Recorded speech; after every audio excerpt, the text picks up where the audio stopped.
Hi friends, ఈరోజు బనానాతో 3 రకాల snack recipes తయారు చేశాను. ఇవి చిన్నపిల్లల దగ్గర నుండి పెద్దవాళ్ళ వరకు కూడా చాలా ఇష్టపడతారండి. ఇవి స్నాక్స్కి కూడా చాలా బాగుంటాయి, అలాగే స్కూల్ నుండి వచ్చిన పిల్లలకు బాగుంటాయి. ఇవి ఎలా తయారు చేయాలి వీడియోలో చూపిస్తాను.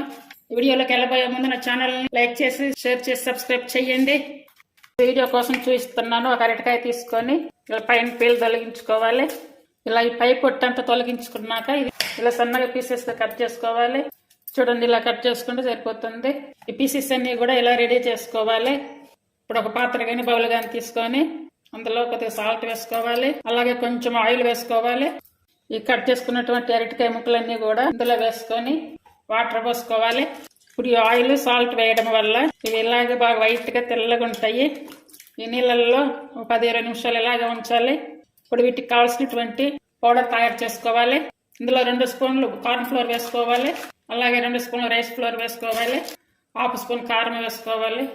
స్నాక్ ఐటమ్ కాబట్టి కొంచెం తక్కువ తీసుకుంటేనే బాగుంటుంది. అలాగే మన టేస్ట్ తగ్గట్టుగా కొంచెం సాల్ట్ వేసుకోవాలి. అంటే ఆల్రెడీ సాల్ట్ వాటర్లో నానబెట్టుకుని బనానా 2 స్పూన్లు రవ్వ వేసుకోవాలి, అంటే బొంబాయి రవ్వ వేసుకుని సరిపోతుంది. ఇప్పుడు ఇవన్నీ కూడా కలిపి పక్కన పెట్టుకోవాలి. ఈ నానబెట్టుకున్నటువంటి ఈ అరటికాయ ముక్కలన్నీ కూడా ఒక స్టైనర్ లాంటిది తీసుకుని ఇందులో వేసుకోవాలి. ఇలా వేస్తే వాటర్ అన్నీ కూడా కింద కొడిసిపోతాయి. వాటర్ లేకుండా చూసుకోవాలి. ఇలా టిష్యూలో వేసుకుంటే వాటర్ అంతా కూడా పీల్చేసుకుంటుంది. ఇవన్నీ కూడా ప్లేట్లో తీసుకోవాలి. ఇలా తయారు చేసుకున్నటువంటి అరటికాయ ముక్కలు కూడా ఇప్పుడు ఇందాక పౌడర్ తయారు చేసి పెట్టుకున్నాము. వీటికి ఇలా కట్ చేసుకున్న అరటి ముక్కలను జస్ట్ ఇలా లైట్గా పౌడర్లో ఇలా వచ్చేలా చేసుకోవాలి. అంటే ఎక్కువ అయితే వద్దు, జస్ట్ అట్లా లైట్గా అంటుకోవాలి. ఎక్కువ పిండిలో పెడితే కనుక మళ్ళీ మెత్తగా అయిపోతాయి, జిల్లు ఎక్కువ వస్తాయి. అలా కాకుండా జస్ట్ ఇలా లైట్గా రావాలి.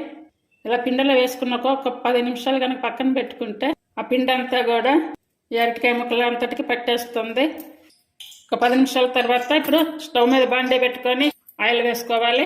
10 నిమిషాల తర్వాత రెడీ చేసి పెట్టుకున్నటువంటి అరటికాయ ముక్కలన్నీ కూడా ఇందులో పెట్టుకున్నటువంటి ఆయిల్లో వేసుకోవాలి. ఆయిల్లో వేసిన వెంటనే వీటిని 1-2 నిమిషాలు అలా ఉంచేసి అప్పుడు కదిలించాలి. ఇవి సిమ్ మీద పెట్టుకొని బాగా ఫ్రై చేసుకోవాలి. పిండి కూడా బాగా లైట్గా పట్టించాము, అందుకే చూడండి ఆయిల్లో పిండి కూడా పెద్దగా లేదు. చూడండి, ఇలా వచ్చాక తీసుకోవాలి, ఇలా రావాలి. ఇప్పుడు వీటిని తీసి పక్కన పెట్టుకోవాలి. ఇప్పుడు మిగిలినవి కూడా ఇలాగే వేసుకోవాలి. ఇలా ముందుగా ఈ బనానా తీసుకొని కంప్లీట్గా ఈ పీల్ మొత్తం తొలగించుకోవాలి. ఈ బనానాని ఇలా బాగా సన్న పీసెస్గా కట్ చేసుకోవాలి. చూడండి, ఇలా సన్నగా కట్ చేసుకోవాలి. అలాగే సాల్ట్ కొంచెం కొంచెం వేసుకోవాలి. ఈ పీసెస్ అన్నీ కూడా ఇందులో వేసుకోవాలి. ఇలాగే ఒక 1/2 అవర్ ఉంచాలండి ఇదే నీళ్ళల్లో. ఇలా 1/2 అవర్ తర్వాత వీటిని వాటర్ నుండి సపరేట్ చేసుకోవాలి.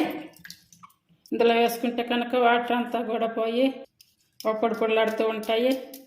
స్టవ్ మీద కడాయి పెట్టుకొని ఆయిల్ వేసుకొని ఆయిల్ వేడయ్యాక సాల్ట్ వాటర్లో ఊరబెట్టుకున్నటువంటి ఈ బనానా స్టిక్స్ని వేసుకోవాలి. ఇవి సిమ్ మీద పెట్టుకొని కొంచెం మధ్యలో కలుపుకుంటూ వేయించుకోవాలి. దగ్గరే ఉండి వేయించుకుంటే కనుక ఇవి మాడకుండా బాగా వేగుతాయి. వీటిని ఇలా వచ్చాక తీసుకొని టిష్యూ మీద వేసుకుంటే కనుక ఆయిల్ అంతా పీల్చేస్తుంది. ఇలా వేసుకోవాలి. ఇలా టిష్యూ పేపర్ మీద వేసుకుంటే అన్ని ఆయిల్ అంతా పీల్చేసుకున్నాయి. చూడండి ఎలా ఉన్నాయో. ఇందులో ఇంకా సాల్ట్ కూడా అవసరం లేదు, జస్ట్ కొంచెం కారం వేసుకొని సరిపోతుంది. అంటే నేను ఒక అరటికాయ తీసుకున్నాను కాబట్టి కొంచెం 1/2 స్పూన్ వేసాను. మీరు తీసుకున్న అరటికాయలను బట్టి వేసుకోవాలి. ఇవన్నీ కూడా ఇలా కలుపుకోవాలి. ఇంతేనండి, బనానా స్టిక్స్ రెడీ అయ్యాయి. చూడండి, బాగా పొడిలాడుతూ బాగున్నాయి. వీటిని సాస్తో తినచ్చు, లేదంటే డైరెక్ట్గా ఇలాగే కూడా తినవచ్చు. స్నాక్స్కి బాగా ఉపయోగపడతాయి ఇవి. అలాగే లంచ్ బాక్స్లో కూడా పిల్లలకి స్నాక్గా తినడానికి పంపించచ్చు. వీటిని వేయించేటప్పుడు మాత్రం మరీ కరకరలాడేలా వేయించొద్దు. అరటికాయ ఊరికి విడిగిపోతుంది కాబట్టి కొంచెం మెత్తగా అయ్యాక తీసుకుంటూ సరిపోతుంది. అందరూ ట్రై చేయండి. ఇలా పిల్లలకు చేసి పెట్టండి, చాలా ఇంట్రెస్టింగ్గా తింటారు. ముందుగా ఒక బౌల్ తీసుకొని ఇందులో సాల్ట్ వేసుకోవాలి, అలాగే వాటర్ పోసుకోవాలి. అరటికాయ తీసుకొని ఇలా కట్ చేసుకొని పైన పీల్ తొలగించుకోవాలి. మరీ ఎక్కువగా అయితే అవసరం లేదు. ఇలా కట్ చేసుకున్నటువంటి అరటికాయని ఇలా చిప్స్ లెక్క కట్ చేసుకోవాలి. ఇలా కట్ చేసుకున్నటువంటి ఈ బనానా పీసెస్ అన్నీ కూడా సాల్ట్ వాటర్లో వేసుకోవాలి. అలాగే ఇందులో కొంచెం ఆయిల్ కూడా వేసుకోవాలి. ఆయిల్ వేసుకోవడం వల్ల బ్లాక్ కలర్ రాకుండా ఉంటుంది, చేతులు కూడా నల్లగా రాకుండా ఉంటాయి. ఇవి ఇలాగే ఒక 10-15 నిమిషాలు ఉంచుకోవాలి ఇదే వాటర్లో. అయితే సాల్ట్ కొంచెం ఎక్కువగా వేసుకోవాలి. ఇవి స్టవ్ మీద ఆయిల్ పెట్టేసుకొని ఇవి ఫ్రై చేసుకోవాలి. ఆయిల్ వేడయ్యాక ఇప్పుడు ఈ బనానా చిప్స్ అని వేసుకోవాలి. ముందుగా వాటర్లో తీసి సపరేట్ చేసుకోవాలి. వీటిని ఇలాగే మిడిల్ ఫ్లేమ్ మీద పెట్టుకొని కొంచెం దగ్గరే ఉండి అటు ఇటు తిప్పుకుంటూ ఉంటే కనుక మంచిగా వేగిపోతాయి. ఇలా వచ్చాక తీసుకొని ప్లేట్లో పెట్టుకొని ఇంకా మిగిలిన వేసుకోవాలి. ఇప్పుడు ఈ ఆయిల్ అంతా కూడా సపరేట్ చేసుకోవాలి. ఇప్పుడు ఆయిల్ సపరేట్ చేసుకున్నాక ఇందులో ఆయిల్ అయితే వేయద్దు. అలాగే స్టవ్ వెలిగించుకొని మంట కూడా బాగా సిమ్ మీద పెట్టుకోవాలి. ఇప్పుడు ఒక పావు స్పూన్ జీరా పౌడర్, పావు స్పూన్ ధనియా పౌడర్, హాఫ్ స్పూన్ పెప్పర్, కొంచెం లైట్ గా సాల్ట్ వేసుకోవాలి. వీటిల్లో ఈ చిప్స్ వేసుకోవాలి. ఈ చిప్స్ ని ఈ మసాలాలో వేసి బాగా కలపాలి. అంటే ప్లెయిన్ గా కావాలనుకుంటే ప్లెయిన్ గా చేసుకోవచ్చు, లేదనుకుంటే ఇలా మసాలా చిప్స్ కావాలనుకుంటే గనక ఇలా జీరా పౌడర్, ధనియా పౌడర్, పెప్పర్ పౌడర్ వేసుకొని చేసుకోవాలి. అంటే మసాలా బనానా రెడీ అయ్యింది. ఇవి స్నాక్ గా తినవచ్చు. పప్పు, రసం అలాంటి వాటి, సాంబారు అలాంటి వాటిల్లో కూడా సైడ్ డిష్ గా పెట్టుకొని తినవచ్చు.